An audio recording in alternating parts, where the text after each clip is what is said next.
Hi, everyone. Welcome to the Northern Kentucky Spotlight podcast presented by CVG. I'm your host, Sarah Brookbank. Today on the podcast, we are joined by Monica Remy of Code Kentucky, who shares details about their free coding program options, as well as their upcoming IT Employer Roundtable happening on March 19th. On NKY at Work, Nancy Spivey is joined by Megan Meyer of Gilman Partners, who shares how businesses can improve outreach material language to help recruit top talent. Thank you to our podcast sponsors, CVG, our title sponsor, C-Crew Consulting, our digital sponsor, and our episode sponsor, Schneller and Opelman. Our next Eggs and Issues, Northern Kentucky Bets, diving into the winds of sports betting, is happening on Tuesday, March 19th. We are not horsing around at this month's Eggs. Join us as local experts dive into the realm of sports wagering in the Northern Kentucky area and share how it is impacting the local economy and community. You can register for this event now at nkychamber.com/events. Now, let's go hear from our sponsors, meet our members of the week, and Nancy and I will be back with this week's guests. Why would you travel to England? For football. To go or not to go? That is an easy question. To visit the land of Shakespeare. To take in all the sights. Authentic fish and chips. To experience arts and culture. 2 words, British Open. To visit my family. Same reason I go anywhere. For a pint of beer. To start my trip through Europe. Whatever your reason, there's no better time than now. Ranking on Google Search and Maps is easy to understand, but hard to do. It requires constant effort and attention, uploading new photos, responding to Google reviews, writing weekly posts, and checking suggested updates. Google listing optimization takes experience and time, and there are no shortcuts. C-Crew gives your Google My Business account the steady, consistent attention it needs to be effective, optimizing, updating, and expanding critical content every single week. From local retail stores to large regional networks, C-Crew generates content, establishes benchmarks, and creates dramatic, measurable increases in engagement. So what can C-Crew do for your business? More calls, more clicks, more clients.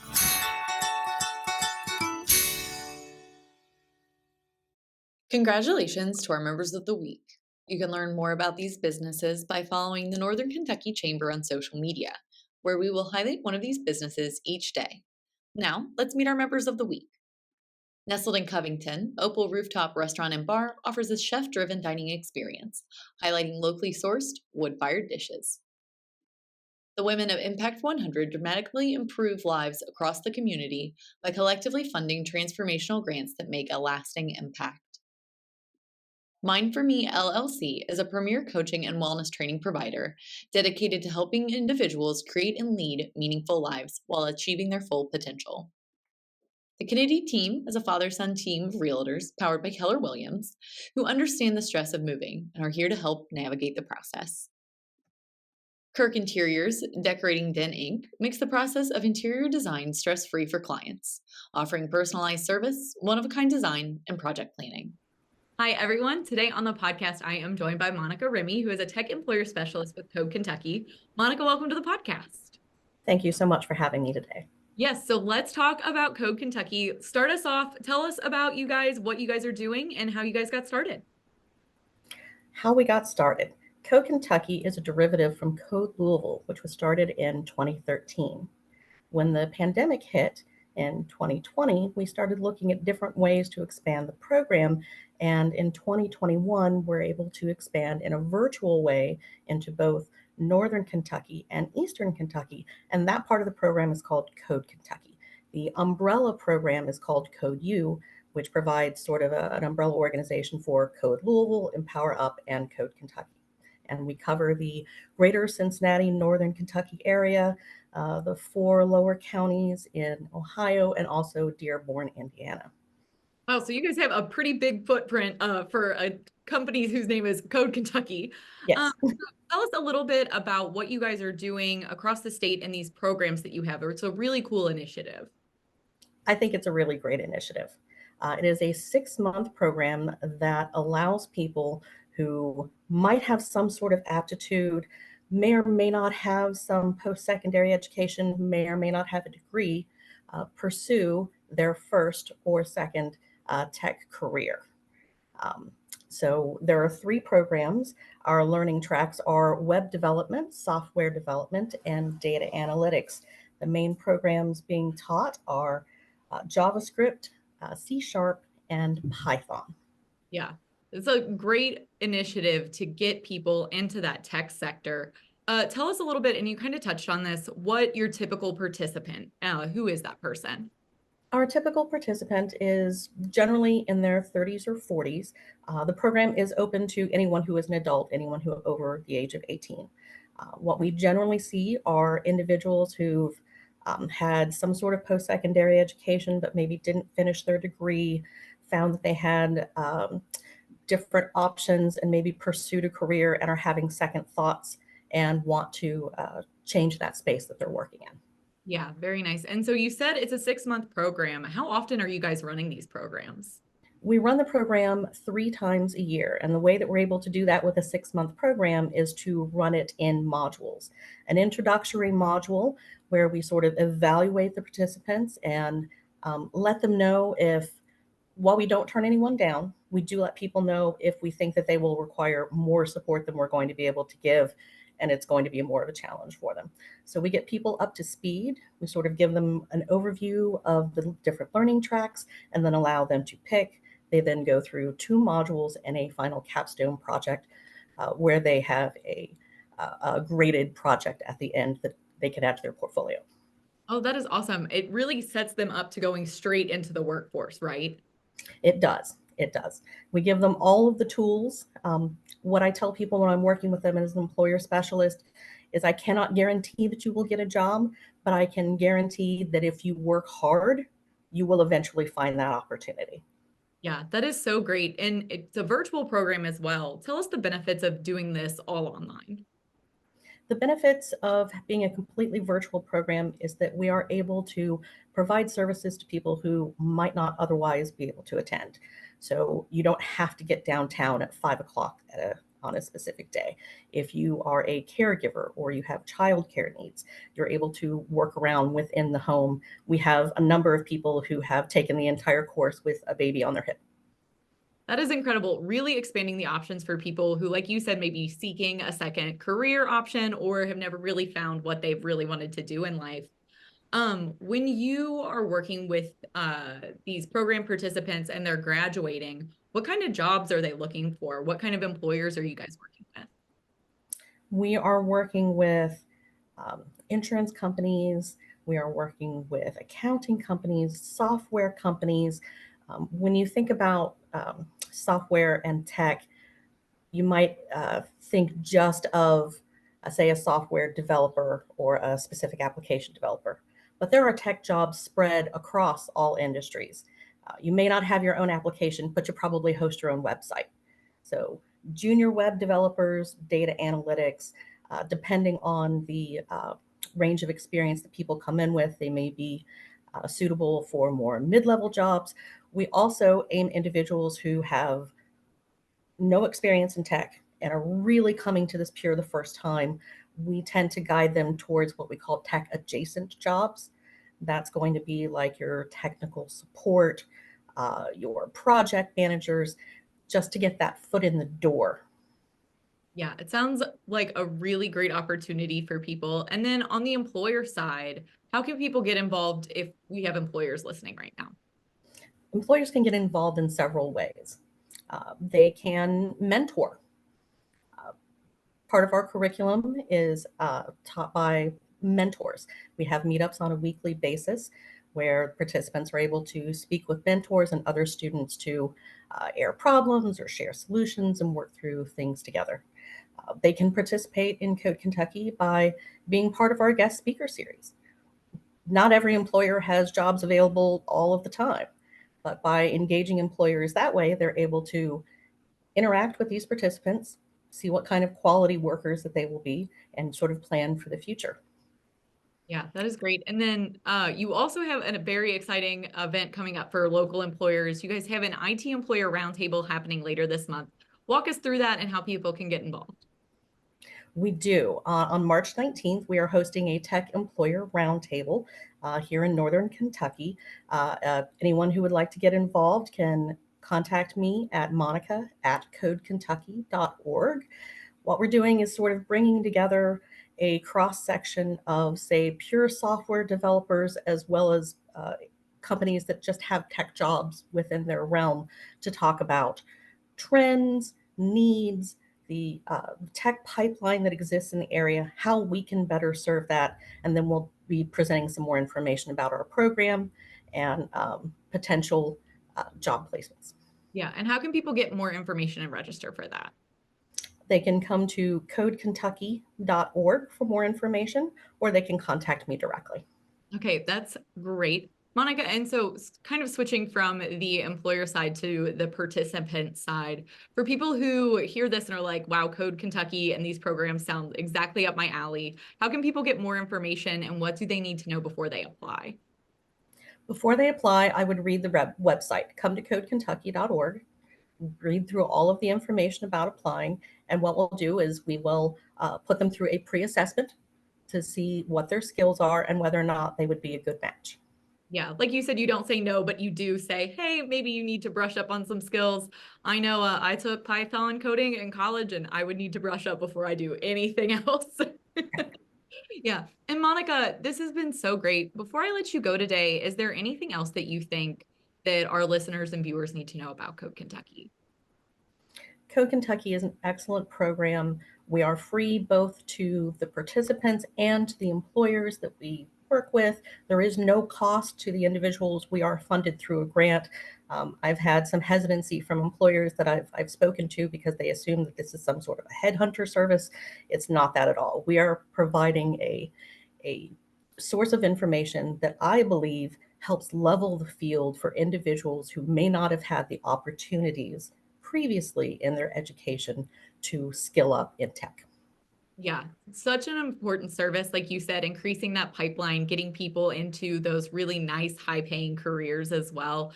Monica, thank you so much for your time today. I really appreciate it. Thank you so much for having me. Hi, I'm Nancy Spivey, Vice President of Talent Strategies with the Northern Kentucky Chamber of Commerce. Today on the NKY at Work segment, I am talking to Megan from Gilman Partners. Welcome, Megan. Thank you for having me, Nancy. And tell me a little bit about Gilman Partners. What do you all do? Sure. So Gilman Partners is a retained executive search and professional development firm. We're located in the region, women-owned, and been around for about 40 years.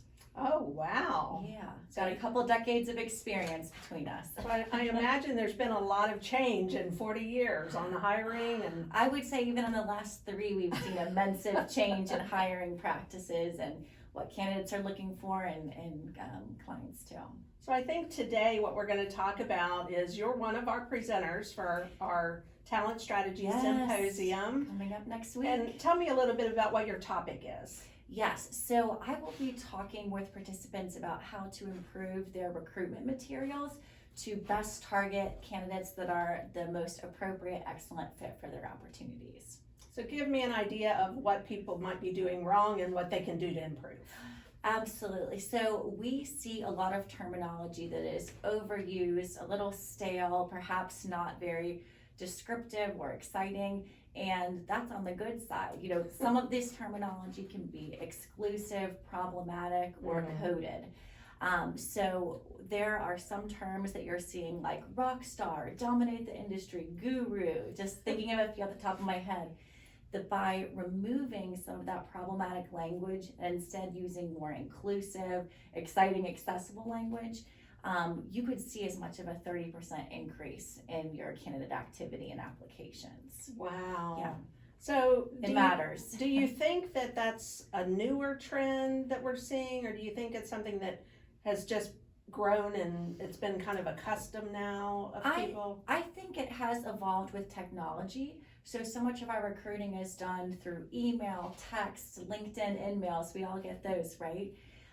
So I think that as you're trying to vie for candidate attention, and really authentically describe your environment and the opportunity, it just matters that much more. Great. So help me understand a little bit about what it means to take a candidate-centered approach to the development of recruitment materials. Yes, so this is critical, and I'll say up front, I know writing job descriptions, writing outreach language can be really difficult. It's not necessarily the fun piece. You might be rushing through it. You might be using a template that's been done before, Yes. right? We've all done it. But you can really make a difference with your materials by taking this candidate-centered approach. So put yourself in the shoes of a candidate. They are getting multiple in-mails per week. What is going to catch their attention and make you really stand out in the competition of companies that are hiring and growing? So think about what they actually care about. They are not necessarily going to care about the things that you copy and paste from your about the company part of your website onto your job description. So your founding year, your historical timeline, that's all great information, and I'm sure they'll do their research and figure that out, but they're going to skip right over that when they're reading. What they want to know is, where are you located? What are some important aspects of your culture that make you different, that they might align with their behavioral preferences? Are you a hybrid opportunity? Are you 100% on site? Do you offer special things like continuing education dollars? So this is just a really missed out place where you could be setting yourself apart with these differentiators, things that you might be so used to in your culture, you don't see them as important. But again, think about what they want to see, what answers they're going to have, not just reusing the same materials. So do you think too much information is too much, or do you think there's a fine line? Give me a little thought on that. On how much content to give. I think that you need to assume they're going to glance quickly. So that subject line is really important. And kind of that Pullman at the intro when you're talking about what's the opportunity, who's the company, and compensation. I think that's really best practice too, is to include that when people are taking a look. I wouldn't overload it. That could be skipped. What you're hoping is to get them on the line, and then you can always follow up with more information. So if someone writes back, yes, I would like to learn more, this looks intriguing to me, then share that recruitment video you have, then share that brochure on your company culture and benefits, but perhaps not all at once. So what's your thought? I know you mentioned compensation. Do you think they should, an individual that is in the hiring position, should they be listing their compensation? Should they be listing degree requirements, all of those things? Because I hear contradictory information. Yes, I think that if it's going to be a critical component that might knock someone out of the running, for example, if they don't have a specific degree, you should absolutely include it up front to save hiring time and efficiencies. You want to be upfront with those requirements. However, if it's a nice to have, and it's an element that, if they've had this certain degree or work experience, it's kind of fungible there. Describe it generally, but you want to have that mix of required skills, but also that culture fit too. So you've kind of got both pieces there that you're trying to augment. Okay, great. So you mentioned that there's an opportunity to incorporate behavioral assessments. Yes. Tell me a little bit about what that is. Absolutely. So we were recently taking a look at a study that showed that over 80% of companies are now using some form of pre-employment assessment, mostly for leadership roles. Okay. And so this is a data point. This is a conversation starter. This should not be a pass-fail sort of assessment. There are certain assessments that are approved for hiring purposes, like we use the predictive index assessment with many of our clients. It's a tool set up to assist with hiring. Others are not appropriate. So if you are utilizing an assessment, you can better upfront identify what you're looking for, again, to augment those technical skills. So you can think of a behavioral assessment as showing how is someone wired, how do they show up to work, will they be a good long-term fit, which is what we're all really trying to identify here. So, for example, with the predictive index assessment, there is both a job model and a candidate profile. They ultimately map against one another so you can see areas of alignment or areas of discrepancy. Again, not to disqualify, but to tailor your interview questions. Okay. So it's really increasing that efficiency to get to the heart of what's important for you. And for the candidate as well, they're interviewing the company and the hiring manager so they can have a really authentic upfront conversation there. But a lot of these assessments, they will include descriptors that you can pull out and utilize in your job description materials as well. That might be new phrases and terminology to freshen up what you've been working on and get that right candidate attention right away.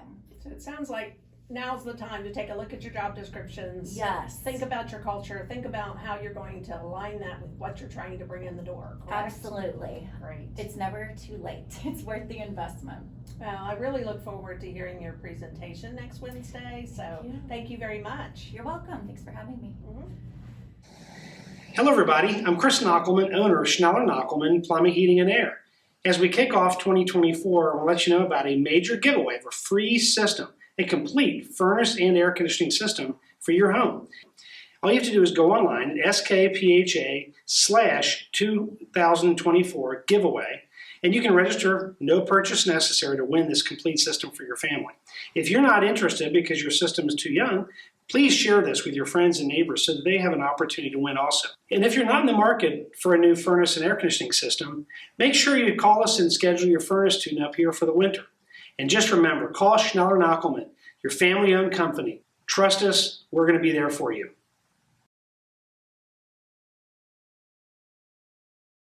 Welcome back, everyone. I hope you enjoyed this week's episode of the podcast featuring Monica of Code Kentucky and Megan of Gilman Partners. Like Nancy said, Megan is presenting at the Talent Strategies Symposium happening this week. We hope you already have your tickets and hope to see you there. Don't forget to register for Eggs and Issues and Northern Kentucky Bets happening on Tuesday, March 19th. You can register for that now at nkychamber.com/events. Thank you once again to our podcast sponsors, CVG, Crew Consulting, and Schneller Knockelman. Finally, if you are a member who would like to be featured on the podcast, or if you're someone who is interested in joining the Northern Kentucky Chamber of Commerce, please reach out to Lynn Ablin. And if you're someone who is interested in sharing your workforce strategies and resources on NKY at Work, please reach out to Nancy Spivey. You can find their contact information on the screen in front of you if you are a viewer, and our listeners can look up that information at our staff directory at nkychamber.com. Thanks again for tuning in. I'll talk to you guys next week.